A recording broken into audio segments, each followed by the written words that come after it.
Bom, pessoal, vamos lá.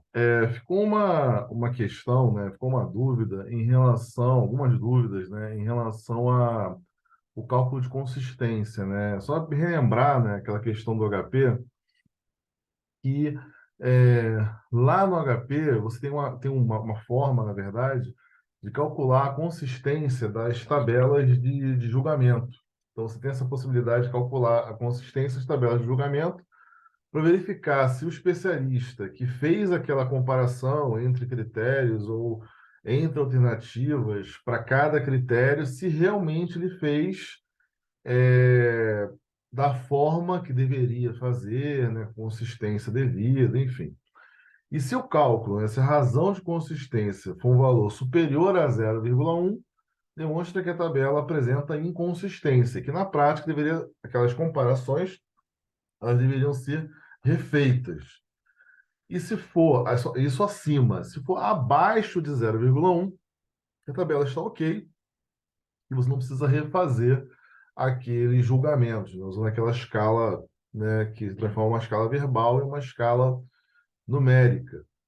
Bom, eu vou só aqui relembrar com vocês, né, diretamente essa questão da razão de consistência, tá? Só para a gente poder relembrar um pouco aí.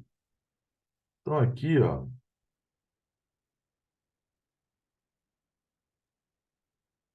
aqui, a razão de consistência. Mas eu vou fazer diferente aqui, partir direto para o exercício. Vou pegar um dos exercícios aqui, vou pegar a localização da fábrica, né? Escolha de um local para você instalar a sua fábrica. Então, aqui, deixa eu só compartilhar com vocês.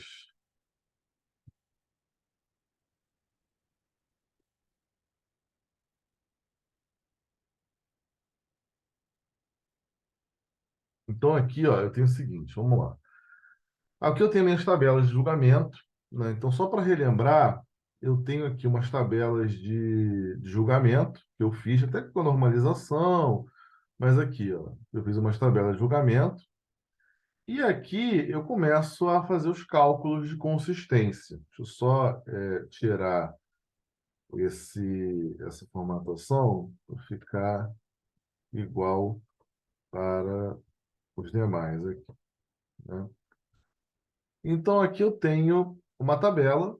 Quando, por exemplo, eu falei assim, não, eu quero calcular a consistência do critério, para esse caso aqui de localização de fábrica, Duque de Caxias, Irajá e Campo Grande são as alternativas, o critério é custo espacialmente variável que está aqui, né? Então, aqui, ó, eu tenho essa tabela, tenho uma tabela aqui, comparação entre alternativas, esse critério. Então, não tem uma tabela em branco aqui. E de onde vem esses cálculos aqui? E aqui é a soma por linha, né? Que eu falei isso lá naquele cálculo de consistência, quando eu abordei o HP. Então, essa situação aqui, quando eu dou um F2 aqui, vamos lá, a gente vai resgatar lá na tabela de julgamento, aquelas tabelas de comparações que a gente faz. Então, aqui, por exemplo, eu peguei a média normalizada, comparação entre alternativas, o critério é custo espacialmente variável. Peguei a média, aqui a alternativa é Duque de Caxias, tá? Lembrar que a coluna, que eu vou avaliar a coluna aqui, Duque de Caxias. Então, eu vou sempre usar esta média de normalização aqui, referente ao Duque de Caxias, vezes o meu valor aqui na tabela, posição certinha, ó, vezes esse valor aqui, ó, primeira coluna, Duque de Caxias, vezes 1. E aí que vai surgir aquele valor, o 0,3224 vezes 1, tem aqui no final 0,3224, que é esse aqui, tá? Aí eu faço isso coluna a coluna. Então, por exemplo, o segundo valor aqui, quando eu dou um F2, ainda Duque de Caxias, 0,3224 vezes 0,1429.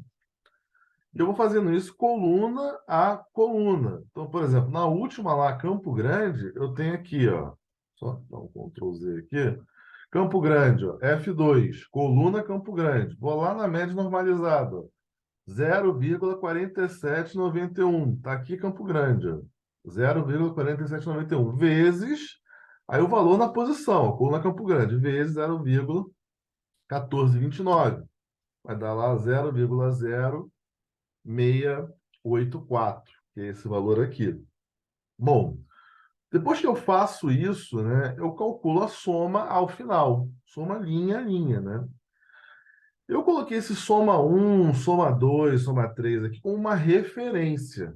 Então, essa é a minha primeira etapa de cálculo para eu chegar no valor da razão de consistência, que é meu valor final, para avaliar se aquela tabela de julgamento, se ela está consistente, se aquele julgamento foi consistente ou não. Então, preciso fazer essa avaliação. Depois que eu venho aqui, ó, relação soma um dividido por média um. Onde vem isso aqui, né? Esses três valores aqui, ó. Quando eu dou um F2 aqui, é esse valor de soma dividido pela média normalizada, lá em cima, ó, 0,3224. O segundo é o 0,7236 dividido por 0,1884. E o último aqui é o 2,9345 dividido por 0,4791. Então, tem esses três valores aqui, depois eu calculo a média desses três valores. Então, minha segunda etapa é montar essa relação. Soma, são essas somas aqui da tabela anterior, dividido pelas médias normalizadas. Linha a linha lá, que eu já tinha usado anteriormente. Isso para Duque de Caxias, que é essa alternativa, Irajá e Campo Grande. Eu vou calcular, minha terceira etapa, a média desses três valores. Vou somar aqui e dividir por 3. Tá? E vou guardar esse valor de média. Então, primeiro, montei essa tabela. Segundo, fiz a relação soma e média, soma dividido pela média. Terceiro, calculei a média desses três. Podem ser três valores, se forem três alternativas, quatro, se forem quatro alternativas, e calculei a média. E aí, pessoal, olha que interessante aqui, né? O meu índice de consistência, ele vai ser esse valor da média menos. Aí, veja o seguinte, né? Por que é 3 aqui, né? Porque eu coloquei... Vou aumentar aqui. Por que eu coloquei 3 aqui, ó? Tá o 3 aqui. Por quê? Porque é a ordem da matriz. Nesse caso, é uma tabela que ela tem três linhas, vamos simplificar, tá? Tem três linhas e três colunas. Então, a ordem dela vai ser 3. Então, vai ser esse valor de média menos 3. Poderia ser quatro linhas e quatro colunas, seria 4. Poderia ser 5 linhas e 5 colunas, vai ser 5. Dividido por 3, que é essa ordem da matriz, menos 1. 1 é fixo. E aí eu chego ao índice de consistência. Depois do índice de consistência, aí sim eu calculo a razão de consistência, que vai ser esse índice dividido por 0,58. Meu Deus, Deus, por que 0,58? Foi o que eu falei num dos vídeos em relação ao HP na parte de consistência. Deixa eu só parar de compartilhar aqui. Vou voltar e vou mostrar para vocês o que eu estou falando, né? Aquela tabelinha que eu mostrei para você fechar o cálculo da razão de consistência. Aqui, ó, vou pegar essa tabela e vou copiar essa tabela para o Excel. E acho que vai facilitar tudo aqui. Vou só diminuir ela aqui. Vou só voltar aqui. Aí eu acho que vai realmente...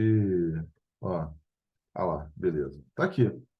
Então, o 0,58 que está aqui, ó, no F2 aqui, ó, 0,58 é porque a ordem da matriz é a ordem 3, né? Três linhas e três colunas. Então, já existe essa tabela de índices de consistência randômicos para auxiliar no cálculo da razão de consistência. Nesse caso, a razão de consistência deu 1,8, ou seja, eu preciso rever aquela tabela que eu fiz, né, de julgamento com os especialistas, enfim, de comparação entre alternativas, lá no início, ó, entre alternativas, critério para esse problema, custo espacialmente variável. Bom, então esse foi um reforço aí da questão da consistência, índice de consistência, razão de consistência. E só lembrar, primeira etapa, monta a tabela. Segunda etapa, faz aquela relação soma-média. Terceira etapa, faz a média dos valores.